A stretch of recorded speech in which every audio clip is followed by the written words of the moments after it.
हम संत के यहाँ चल के जाएं ये परम भाग्य होता है, और संत चल के अगर हमारे यहाँ आ जाएं तो ये महाभाग्य होता है, और इतने पर भी नहीं समझे तो दुर्भाग्य होता है। अब इन चमचों को मैं तो क्या कहूँ, आप माननीय गृह मंत्री जी एमपी के नरोत्तम मिश्रा जी के बयान खुद ही सुन लो। नरोत्तम मिश्रा जी, मतलब मैं क्या जवाब दूं यार, मेरी तो मैं बोलूं ही क्या इन चमचों, उनके ही मुंह से सुन लो आप, तो मैं समझ में आ जाएगा क्या है। धीरेन्द्र शास्त्री जी, हमारे यहाँ चार चीजें ऐसी हैं, विषयांतर न समझे इसको, प्रसंग निकल आया अमृत का तो सुना रहा हूं, और उन लोगों ने से भी नहीं जोड़े जिनके बारे में मैं बात कर रहा हूं। शहद है, शहद हमारे यहाँ विज्ञान के द्वारा भी और हमारे शास्त्रों में भी शहद को अमृत बताया है, लेकिन शहद को अगर कुत्ता चाट लेता है तो मर जाता है हमारा।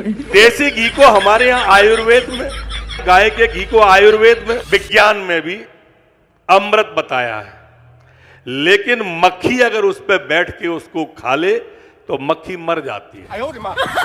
जो हमारे यहाँ औषधि मिश्री होती है, मिश्री, मीठी मिश्री मावा जिसको बोलते हैं, ये मिश्री हमारे यहाँ औषधि में काम आती है, और आयुर्वेद में भी और विज्ञान में भी इसको औषधि बताया है, अमृत बताया है, लेकिन गधा अगर इसे खा ले तो मर जाता है। इसी तरह से हमारे यहां नीम को हकीम बताया है, नीम को हकीम बताया है। कौआ नीम के पेड़ पे ही रहता है, लेकिन नीम की अगर निबोरी खा ले तो कौआ मर जाता है।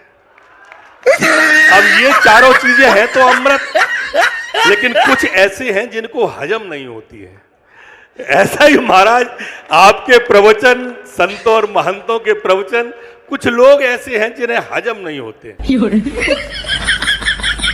अब जिन्हें हजम नहीं होते, मैं उनकी तुलना मैंने गधे से नहीं की है, मैंने उदाहरण दिया है, मैंने कौवे से नहीं की है, मैंने कुत्ते से नहीं की है, मैंने एक प्रसंग सुनाया है, इसका इसलिए कोई राजनीतिक अर्थ न निकाले।